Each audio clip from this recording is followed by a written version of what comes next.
What's up, guys? It's your host, Dakota Atwood. We're here with the Bison Hour. Our guest today is James Mahurin, good friend of mine. If you guys like the content, don't forget to click, subscribe, share, tell your friends. Appreciate it. So, James, welcome to the podcast. What's up, man? First podcast ever?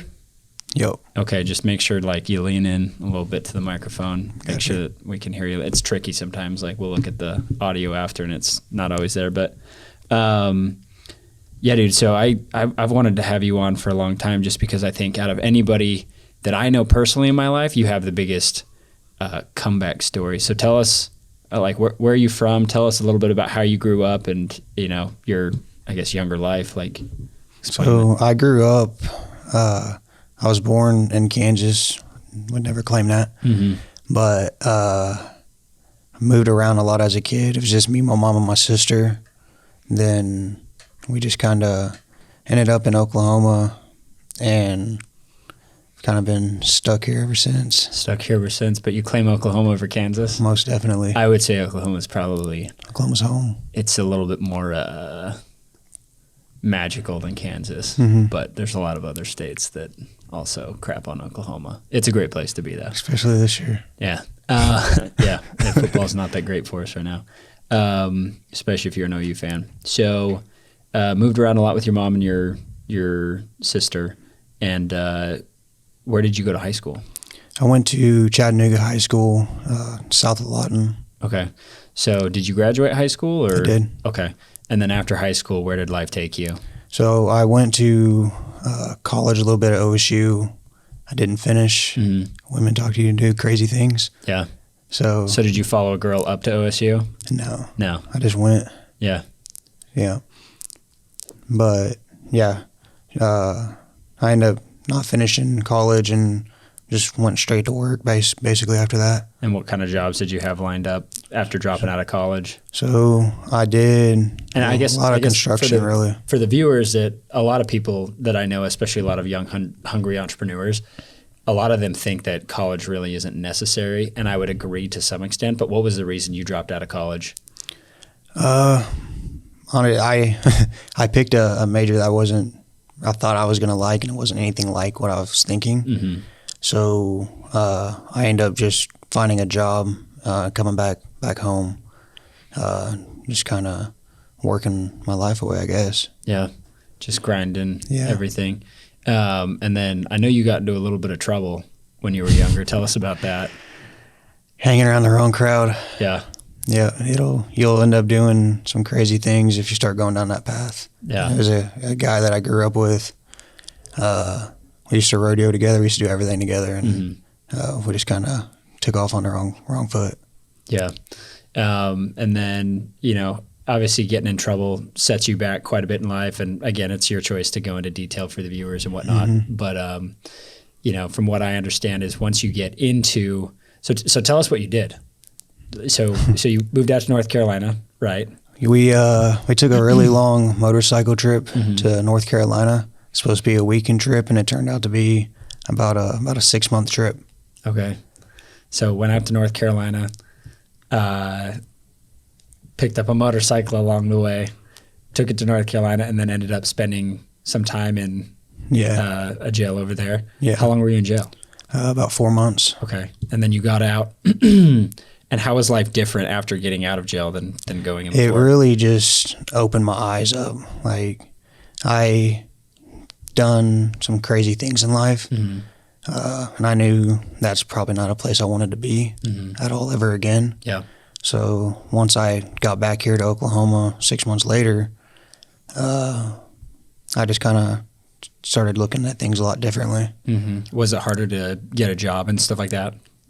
Not really. No. I know everybody says it is. It's really not. I'm construction. I do a lot of construction, or did. So in construction, there's always a job in construction. Yeah, because in our field, I mean, we obviously run into all types of people that look for employment and stuff like that. And one of the things that we always hear is, hey, when you have a felony on your record, it's insanely hard to get a job. And I think what a lot of people don't realize is the system's designed to keep you down and out, right? Like when you go to jail, not only do you have to go to jail and sit there and do your time, but you also pay for that time that you're sitting there. Like is it a dollar amount a day that you're in, or? Honestly, I'm not sure. I know people rack up a tab in jail, and then when they get out, they're like, hey, you're on parole or probation, but you have to pay us back this money if you want to be taken off. You have to pay back, there's a little bit of money you got to pay back all your fines, your court stuff, then like restitution or whatever it's called. Yeah, it's insane. I think a lot of people don't realize like the system's designed to keep people in debt. The system's designed to keep people in jail because you have a parole officer that's checking in on you at any given moment. Like at any given time, if you mess up or you screw up over like a 10-year parole period, you just go straight back, and then they charge you more money, and then you get out again and you owe them more money. So I think it's incredible that one, you not only got out of that, got away from that type of life, because it is really easy to get sucked back in. A lot of guys get desperate and they, try to find ways to make money really quick, and obviously they fall back into that life. So you got out of jail, moved back to Oklahoma, and then picked up some work and construction work mainly. Okay. And then, tell us a little bit about how, going from construction to, being who you are today. And for those of you guys who don't know, James is a millionaire. You're 30 years old. Yeah. So James has built over a $10 million sales team in the last 4 or 5 years that we've known each other. And when I met you, you were super shy. You're still super shy. But you've opened up a lot. But tell the listeners a little bit about your experience from getting out of jail to finding an opportunity to running away with that opportunity. Like where did your life really take a turn for the better? So after I got out of jail, I started just, looking for work, ways to kind of grow as a person, because I knew that's not a place I wanted to be. I didn't belong there. And then I have my daughters that I have to, be a better role model for. But I just started working, construction, pipeline, oil field, working with horses, anything like that. And I just kind of fell in the right place, right time to end up with a sales job. Yeah. Never in the right mind I would ever think I would be doing sales, especially door to door, talking to people, because I don't talk to people. Yeah. Usually I just stay away from people because I never wanted to end up in like the wrong situation again. Yeah. But from there, like I said, I was right place, right time. Got to sit down and do an interview. Ended up with a sales job. I'll stop everybody there. When he says he sat down to do an interview, so you came into, I remember, I was super young too. I think I was 22 at the time or something like that. And I was trying to recruit people to get, the business started in Houston and whatnot. And you came in with your buddy, Jaron. And were you his ride or was he your ride? I was his ride. I was supposed to go get my tattoo finished, and my dude had to reschedule. Okay. So I was like, well, I guess I'll come on here and, just sit. Yeah. So I was interviewing your friend for the job, and then you just showed up, and I was like, I asked him, I was like, who's this guy? Who's this guy? And he's like, oh, it's my buddy James. He's my ride. But I remember you sitting down, and I interviewed Jaron the whole time, and you basically sat in the chair next to him. You didn't say a word. You literally just sat there, didn't say a word. The only thing I knew about you was your name was James, and I explained the job to him. I explained how hard it was. I explained, the opportunity and the possibilities of, what door-to-door sales can do for somebody, right? Like how it can take them from where they are and the platform and I guess the growth it can give them. And I just remember leaving that meeting, and I was like, Jaron's a good dude. I think I'm going to give him the job. And I just went about my day casually, and then all of a sudden I get a text message from you, and it says, hey, this is James. And I'm in my head, I'm like, who the hell is James? Like, I don't know any Jameses. Like, I don't know a James at all. I'm like, who's James? And the text message said like, hey, I want to come out and I want to do this job. I want the opportunity. And if you hire me, I'll be the hardest worker that you've ever had. And I hear that from a lot of people. A lot of people make me that promise. But I remember reading that, and I was like, I'll give you a shot. And then over the next couple of months, you'd come over and you'd practice and we'd train and stuff like that. And I remember we were in my living room and my wife was, in the kitchen, which kind of the same area. And I just remember you practicing your pitch in front of everybody. And my wife looked at me like, no, like this guy's not going to work out. Like he's not going to be a good sales rep. And What I love about you, dude, is, you know, like we would tell you that, like, hey, James, I don't know how well you're going to do, but I think, you know, in your case, and I think this is a case for most kids out there that are trying to get somewhere. If you're trying to be successful, if you're trying to be an entrepreneur, you cannot doubt yourself and your ability to get stuff done. You cannot doubt your ability to be successful. Like, if I'm going to the casino and I'm gambling on myself, I'm going to gamble on myself 100 times out of 100, because I know if I have enough time, if I have enough, if I just have enough time, I can learn the skill that I need to in order to be good at that one thing. And I know you have the same mindset as well. It's like, hey, I don't know if I'm going to be good at the sales job, but I know I can work hard, and I know if with enough time, like I can. So how much did you sell your first year you came out with us?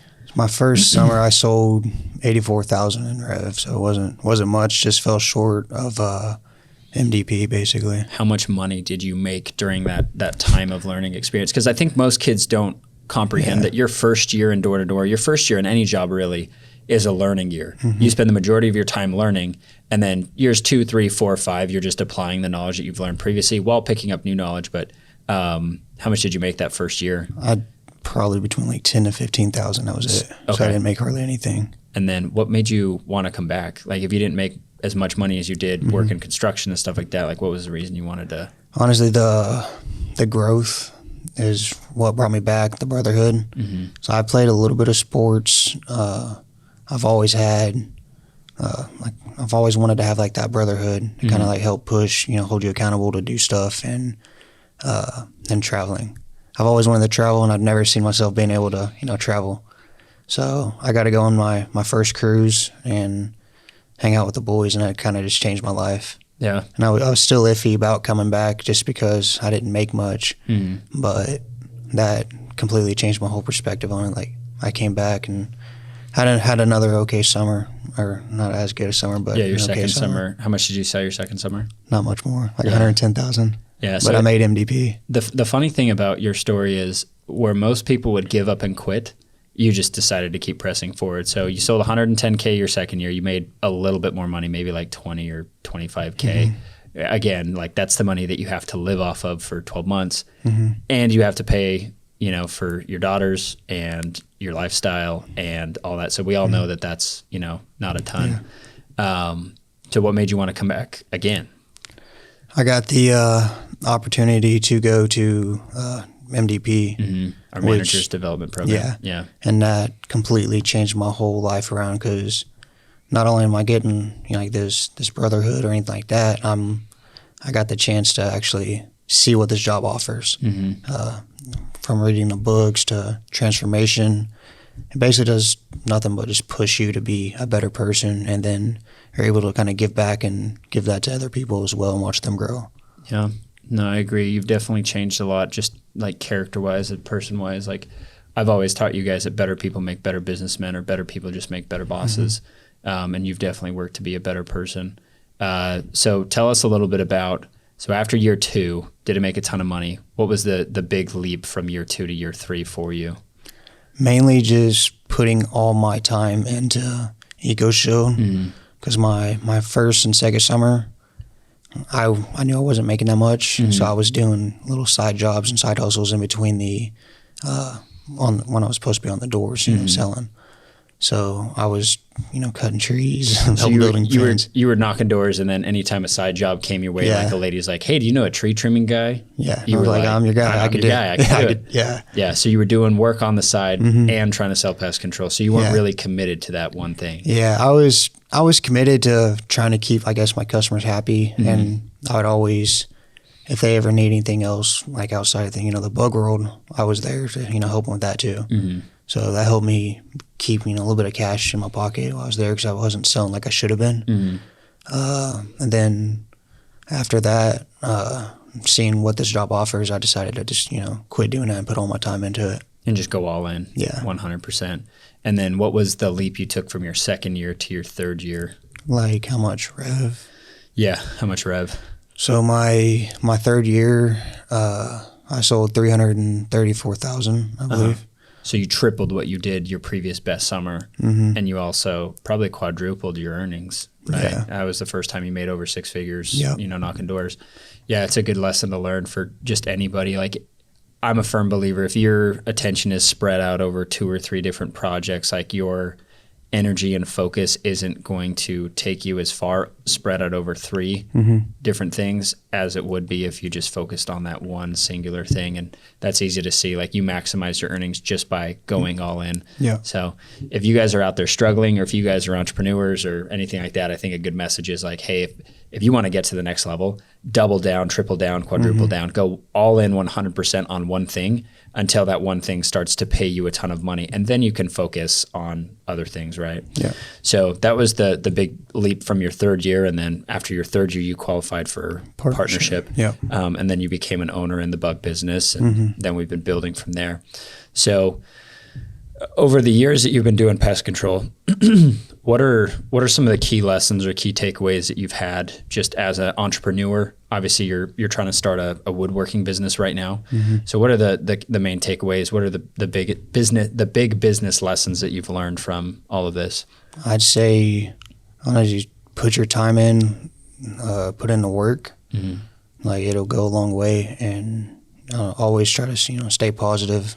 Stay away from like the negativity and the cancer is people, basically. Yeah. Like, I subtracted a lot of people out of my life, and I've lost a few friends along the way. So yeah, we hear that all the time. Your network is your net worth, and surrounding yourself with better people definitely helps you improve your life. I'm just starting to learn that now. Like, that's kind of the whole reason we do the podcast is I want to get hungry entrepreneurs that are on the come up, just to ask them questions, just to see, if there's anything I can learn from them. It's actually a very selfish reason to do a podcast. I just want to learn from other people. And if other people can learn from the podcast, that's cool too. But yeah, time, energy, work applied over a long period of time will get you to where you want to be. So tell us about some of your side projects, man. So you just got a dog. You just got a puppy. What kind of puppy is it? It's a Italian Cane Corso. Okay. And is it a black dog? She's kind of a bluish tan color. How big do those get? If you get like a good breed, it's usually 140 to 160 pounds, maybe a little bigger, depending on which ones you get. Are you planning on breeding that dog? No. So you were in the dog breeding business for a minute? Nah, not really. I thought about it, and then it just didn't work out. Yeah. Had some complications. Right. I know your previous dog passed away due to cancer, which totally sucks. Rest in peace. So tell us about your woodworking project that you're doing. Well, I want to start doing a little bit of woodwork. I've always been, good with construction, good with my hands. So I started doing a little bit of epoxy, tables, counters, literally anything. So, and I'm working on my first one right now, so it's going pretty well. I'm just waiting on some more parts to come in for it. Sure. And then it'll be done. So how do you have the time to do that and obviously work, running a business and stuff like that? Like, how do you find the time to have the woodworking business and have everything at EcoShield? So I usually do that after I spend my day, pretty much during the day. I have my routine. I go through my day. Tell us about that real quick. What's your morning routine and what's your daily life like? Well, I'm usually up about 4:45, 5 in the morning every morning, except for Sundays. Every Tuesday, Thursday, Friday, I have a basketball session at 6 in the morning. Then I work out after that. And Mondays, I usually in the gym by 7, and then same for Wednesdays. So you're Saturdays. You're an early riser and you get after it. I gotta be. So you get done with the gym and then, go to work. Yeah, I'll go talk to a few people, do my affirmations, stuff like that when I first get up. So and then from there, after I usually get home, usually closer to in between like 3, 4, 5, depending on what I have going on.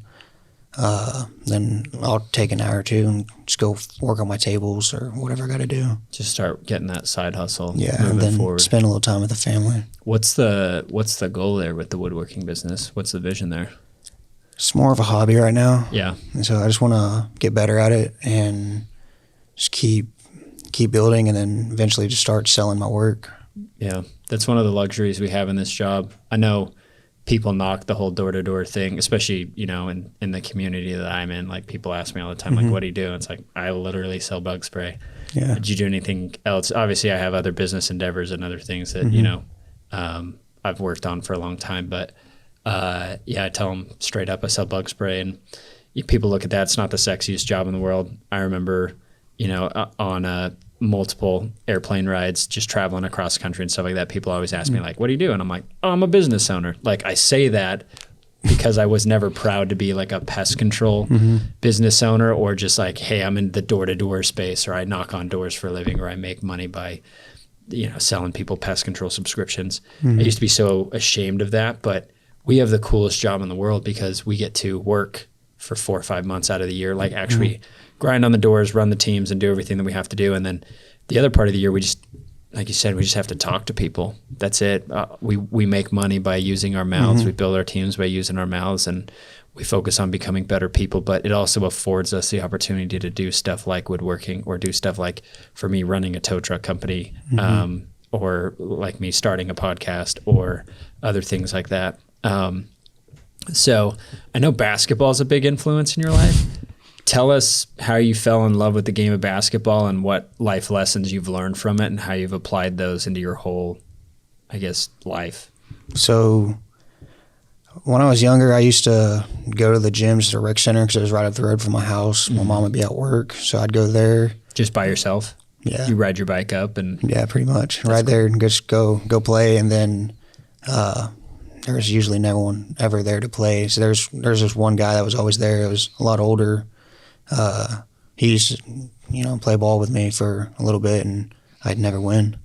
So I played a little bit of soccer, everything, and then I ended up trying out younger league, trying out and get do basketball, and it didn't go so well because I ended up moving again. So I had my first practice the day I moved, and I didn't get to play. So I moved, and then I didn't get to play any sports after that until high school. Wow. So then in high school, you got into basketball. It was like finding a true love for you. Yeah, I still played every now and then at like parks and stuff whenever I could. Then I got to go to, when I moved to Chatty, I played my 10th grade year, my 11th grade year, and 12th grade year. Well, I say I played. I sat on the bench. I wasn't that good. And I was a transfer because of my 10th grade year, so I didn't get to play at all that year. Yeah. Then from there, I just continuously played. Yeah. I got better, a lot better after high school. You do what you love, though. I mean, you're good, too. If you guys have ever played basketball with James, he's saucy. He's good. So I've never met anybody with better court vision than you have. The assists are on point always. But as far as basketball goes, obviously it's like one of your main hobbies and one of your main loves in life. Why do you think that is? I don't know. I don't think about anything at the time. So, and if I have any stress or just things on my mind, I go play basketball. And I don't know, it's just like a really, really good stress reliever for me. Yeah, it's a form of therapy for you. It's a form of meditation for you. I think that's another thing that a lot of young people, not even young people, just people in general, just don't understand, is how important finding an outlet like that is for you. Like for me, it's running. I hate to run. I hate running. Gosh, I hate it. But every time I'm out there, I can feel my body and I can hear my own thoughts, and I can slow things down. I can calm things down. And for me, that's the best form of meditation that I get. For some people, it's sitting still in a room, crossing your legs and breathing, right? And that works for a lot of people. For me, I don't know, ADHD, whatever I got, I don't know. Like my mind is wired so different. But for me, it's running. I have to do something with my body. I have to physically exhaust myself, and then kind of listen to that. And I've noticed that with you. Like I notice if you're stressed out with work, or you're stressed out with the business, or you're stressed out in life, I ask you always, like, when's the last time you played basketball? And you're like, it's been a while. And I can tell. And, I think it's really important just to remember, if anybody's on the come up, to take time for yourself to do the thing that you love doing, whether that's woodworking, whether that's basketball, whether that's running, whether that's meditating, working out, whatever it is, reading, use that time to meditate, use that time to really invest in your own mental headspace and invest in your own knowledge of yourself. And that'll serve you a lot better than just putting your nose to the grind and just grinding away your life, because you can do both. And I've done both, and you've done both. And I think we both recognize it's like, hey, like, it's okay to take care of yourself. It's okay to take care of your mind. It's okay to take care of that mental space and put things down for an hour or 2 hours to do that. You're a lot more productive because of that. So I remember when I first met you, you always wore basketball shorts under your pants in case there was like a basketball opportunity to just like drop trowel and just hop in the regular. Do you still do that? Not as much anymore. I put on a little bit of weight, so I don't fit the same. But you still put on shorts occasionally, and it's like maybe I always have some in my truck. You're just like, I'm going to pull up. I got my shoes, ball, and shorts. And how often do you find a random game? You drive by a lot of parks. And you just are like, hey, there's a game going, I'm going to hop out. Can I play? Yeah. That's awesome. Yeah, that's why you've done so well at recruiting. No shame. You just love to play. But that's the thing is you love to play basketball. That's your form of therapy. So I want to take, I guess, the listeners back to the doors. Let's talk about that for a second. So you get this job in pest control. Tell everybody what that job's like. Like, you're shy. You have no idea how to talk to people. And essentially, we give you some training. We teach you how to pitch people. We teach you how to sell the product. And then day one, I remember I drove you out to the Heights in Houston, and I dropped you off, and I was going to go focus on Jaron because I was like, I'm going to put my time into people I think are going to be successful at this job. I'm going to work with this guy first, and then I'm going to get to James. Hopefully he gets some doors slammed in his face. Hopefully he gets some experience. Hopefully gets a little bit of humility, and then I can teach him and train him and go from there. So I drop you off, and I let you go. And I just remember day one, you ripped. I was knocking with Jaron for maybe an hour or two, and you ripped 2 sales. And for anybody that doesn't know, like 2 sales on your first day in sales, it took me 2 weeks to get my first sale. You got 2 in your first day. And I came over and I talked to a customer. I was like, hey, did he explain everything right to you? Did he tell you what was going on? They're like, yeah, no, it's great. And I remember the contract values too were like $1,000, which at the time was like an absolute grand slam hit for each contract. I didn't know what you were doing or what you were saying. I thought you might have messed up, and they were like, no, everything's good. So tell us a little bit about what that experience was like starting this job. So starting, it was, like you say, it was rough. Like, no one believed in me. Everybody was doubting me. Even my own family was like, I don't think this is for you. I did. And everybody's like, this is a scam. Yeah. I'm like, it might be, but if I don't take this chance, I'll be in the same spot the rest of my life probably. So practicing at your house took me forever just to be able to get my intro down. Yeah. Just because I'm not very good in groups of people or anything like that. So I kept practicing and practicing, and then everybody's got it down. And he's like, oh, we're going to go to, go get some steak after this, and everybody's got to do a good job. It's got to be, the intro's got to be dialed. And I was the only one holding everybody back because I sucked. And then he said steak, and I figured it out. So it's all it really took. You just need a little carrot to get you there. Yeah. I remember when my first year, I was on the door sweating, just grinding, and Kyle Worthen texted me and was like, hey, if you get 2 today, I'll take you to Buffalo Wild Wings. And I was eating like peanut butter jelly sandwiches and ramen. Like, I was so poor. And I was like, Buffalo Wild Wings sounds amazing. Like, I have to go.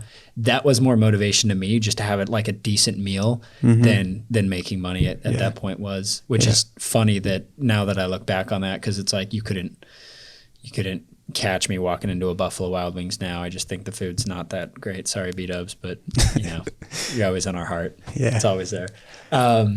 So starting the job, everything's a little bit difficult. Tell us a little bit about what happened that first summer.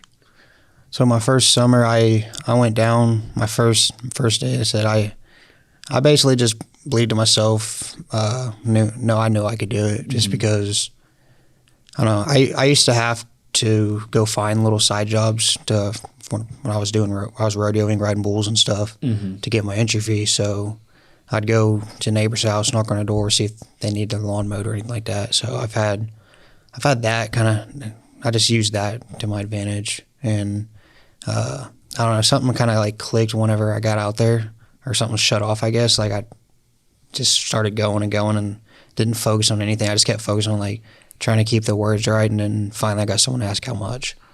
Once they asked how much, they admitted they had a problem, and they showed me kind of what was going on. And I was like, I think we could do this. I don't know. We'll just go ahead and get it done now. So I had to call you to see how to go through the contract because I was struggling with that. Yeah. Because I was having difficulties. You just didn't know. Yeah. Because no one thought I was going to get a sell on my first day. I didn't think you were going to get sell. Someone had to put their time into someone else. So I went and did that, and you came over, and was it you or Kyle that came whenever my second sell? Oh, it was me. Yeah. Yeah. But it was a really good learning experience, and I just never looked back. I just kept going from there. Yeah, that was the biggest shock of the day because day one was the day we opened the office. So we had 0 accounts in the city of Houston. And I just remember at the end of that day, I was like, James got 2. Like I did not expect that. I was expecting all my other rookies to get sales and to do whatever. And I was like, James got 2. And I went to bed that night like, how? How did that happen? Like, what is he doing? Because it didn't make sense to me. And something that I've learned in just all my years, you never know who is going to be good at this job, but you never know who's going to be good at any job. Mm-hmm. There's something down deep. I think it just comes down to that dog inside of you. It comes down to that hunger, that drive, like who wants it the most. And those guys are typically the ones that succeed and actually run away with it and do really, really well. It's the guys that are hungry, that don't take no for an answer, that are resilient, that want that. But that's a principle that applies in any job. Mm-hmm. I could go work any job, and you could go work any job and have that same mentality, and we would thrive and flourish in that environment.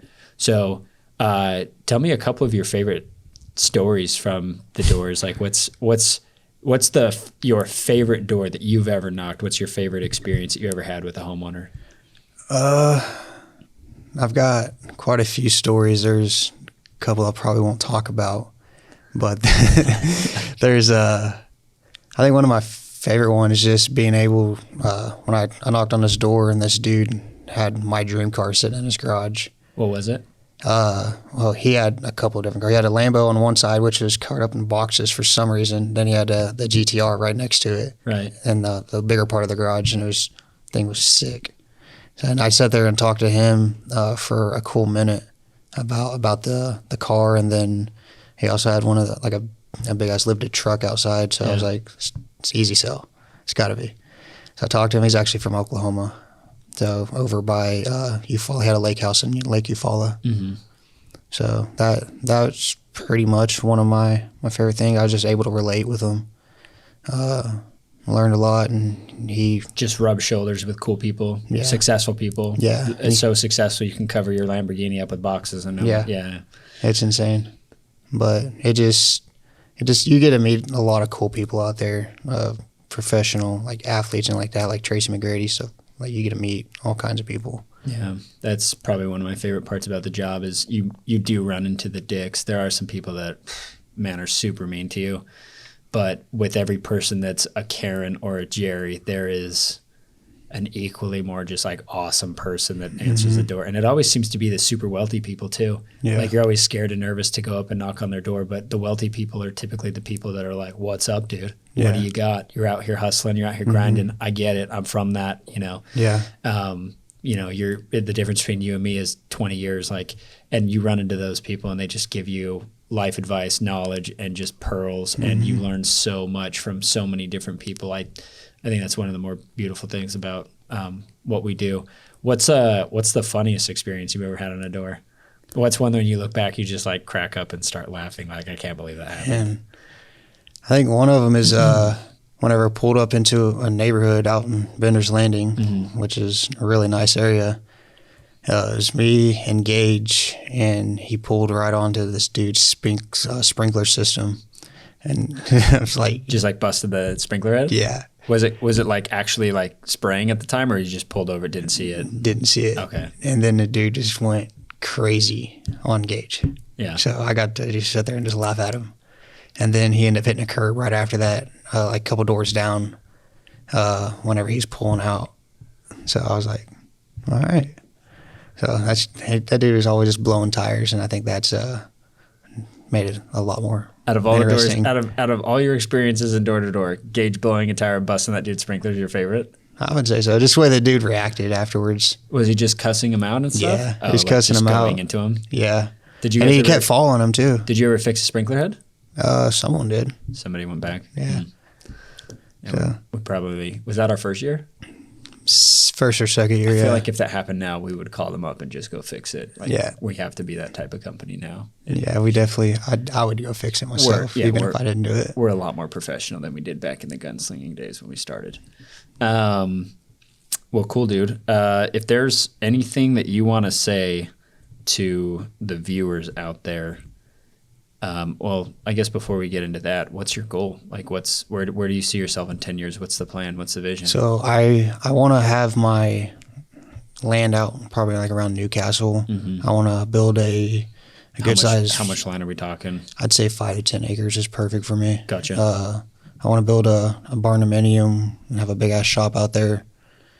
Have my own basketball gym so I can start hosting like tournaments and doing everything like that. And then I'll be able to have like my woodworking shop and everything out there and just kind of go from there. And then I'm going to have my dream car, The GTR? GTR, the 2022 GTR 3 Nismo Special Edition. I think it's sick. Yeah. To be honest, I'm a car guy, but I've never really been turned on to the idea of owning a GTR like ever. But I know a lot of guys that love the GTR and think that they're the most amazing car in the world. They're nice. So that's the goal, 10 years. Do you feel like that's attainable in 10 years? I'm going to do it in 5. What do you have to do from now until then to make that happen? Just buckle down, keep working. Double I said down. I'm on the right path. I have the roadmap to get there. I have the right people around me. Now I just gotta do it.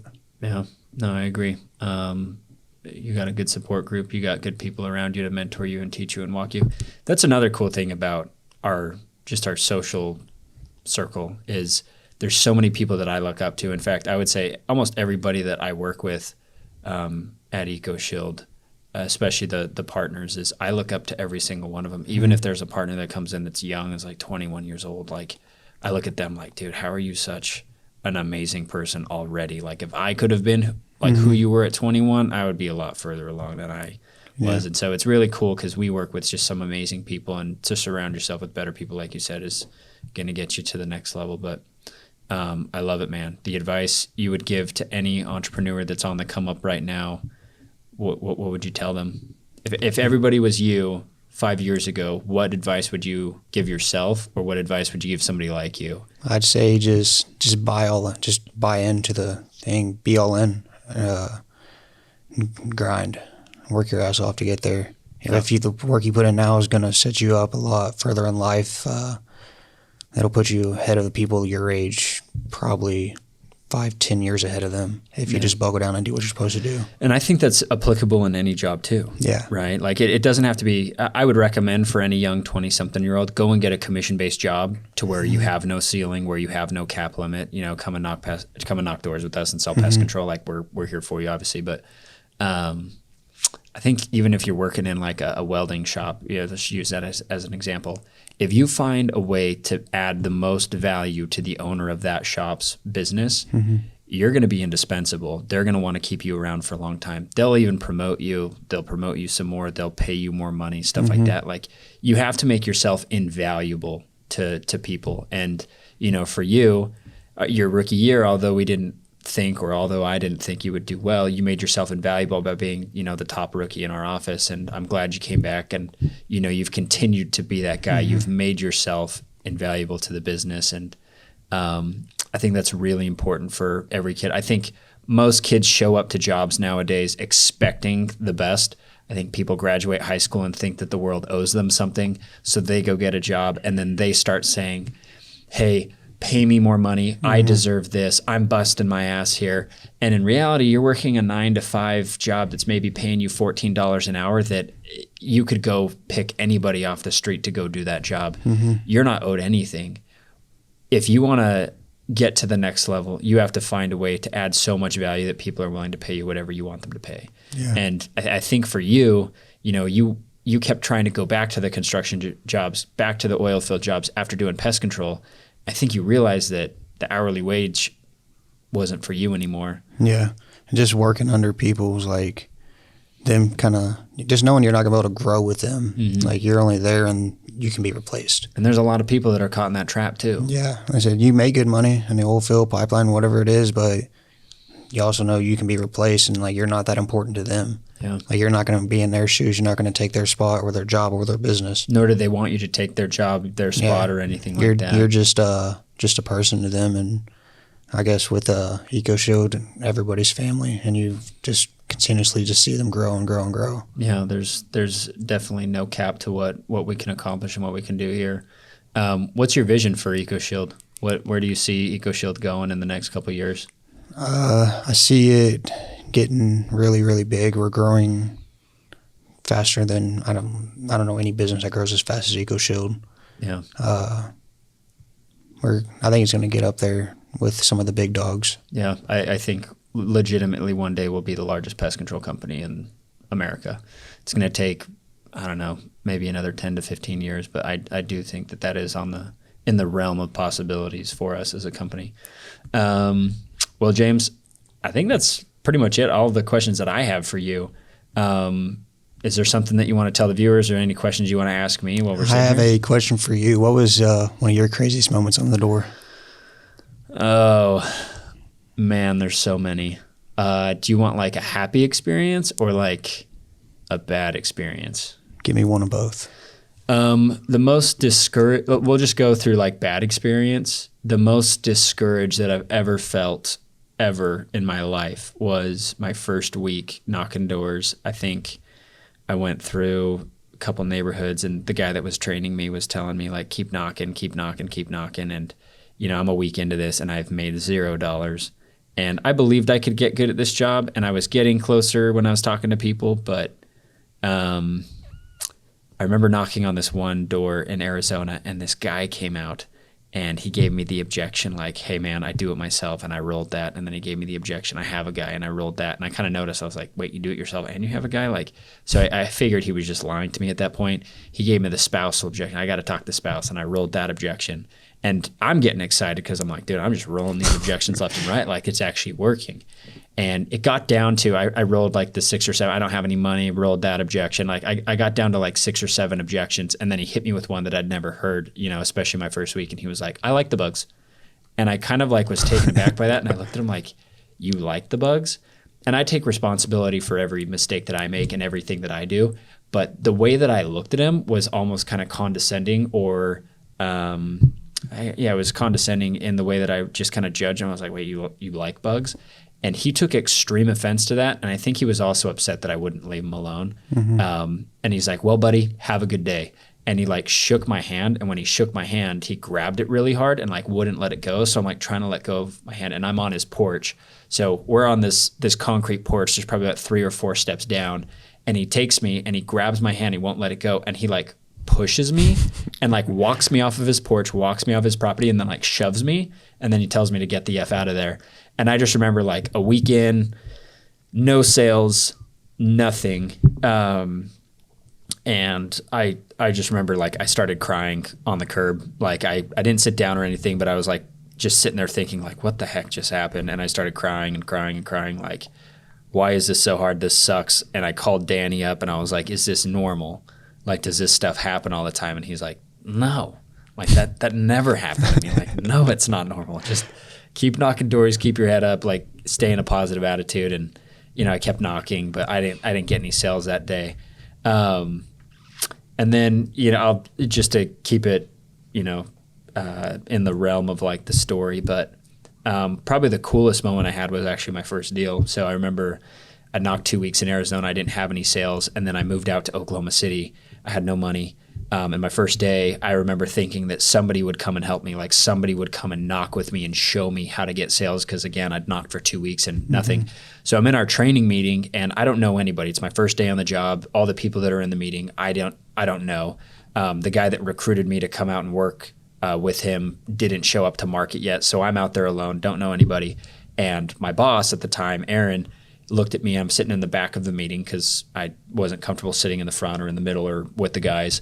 And he's like, hey, Dakota, you knocked for 2 weeks in Arizona, right? And I said, yeah.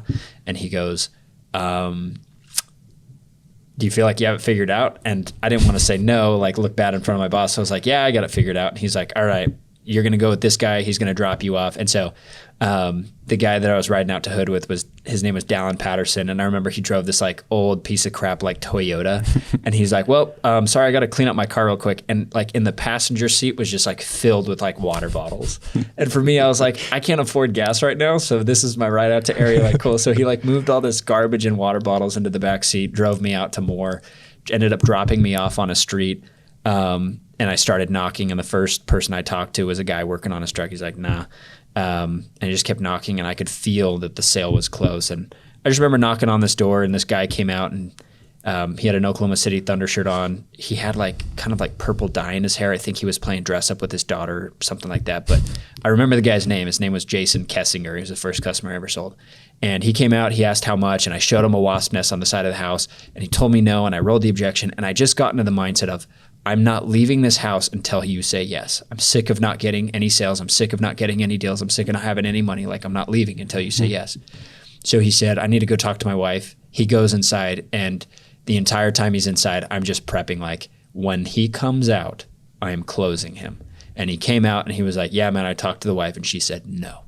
And I just remember being like, I'm not taking that for an answer. And I pointed to the bugs, and I was like, dude, I didn't show up because I want to. I showed up because you need me. Look at this. And I pointed out the bugs and stuff. And then he eventually said, all right, I'll buy from you.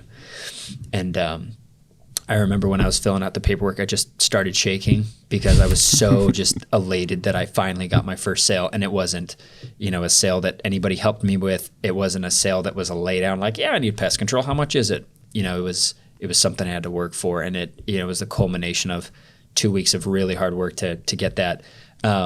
But I remember getting that sale, and I was so pumped up, and the feeling, like you just feel so alive and full of life. You're on cloud nine. I went down the street and I sold his neighbor. And I got back to the apartments. It was a Saturday, and I started working out. And, I'm still thinking, like, am I going to be good at this? Like, this is my first day on the job. It was a Saturday. I start Monday again, and I'm lifting. And I get a call from our technician, and his name was Curtis. And Curtis said, hey, I just finished the service for Mr. Kessinger. And in my mind, I'm like, oh no, is he going to cancel? Is something wrong? Like, why is the technician calling me? And this is probably like the point where my life changed was Curtis told me, he's like, Mr. Kessinger wanted me to call you and tell you that he never buys from door-to-door sales reps. He never even talks to you guys. He's always rude. He kicks you off the porch. And he said he wanted me to tell you that you were such a good salesman that he couldn't say no to you. And that's why he bought from you today. And that's why he's using the pest control. And I just remember thinking like, oh, thanks, Curtis. Like, that's awesome. And I hung up the phone, and I just remember thinking like, I'm going to be good at this. I'm going to figure it out. And to this day, 8 years in my career, I have never, ever, ever had a customer reach out to me or tell a technician or anything like that. Like, that guy that came to my house was so damn good that I couldn't tell him no. I don't know why he did that. I don't know why that happened, but that jump started my whole career and my whole belief in myself and the ability to do hard things if I just have enough time. So that's probably my lowest moment was right when I started, and then one of my highest moments. And I've had a lot of high moments, since then, but those two come to mind immediately. Those are two favorable moments in my pest career. Thanks for asking me that. I haven't told that story in a while. Hey, that was a good one. That's an awesome story. Yeah, thank you. Well, anything else we want to say to the viewers? Just work hard. Guys, be on the lookout for James Mahurin. He is on the come up here in Oklahoma City. Remember the name. Don't forget to like, subscribe, share the content. We appreciate you guys here at the Bison Hour, and we'll see you guys next time.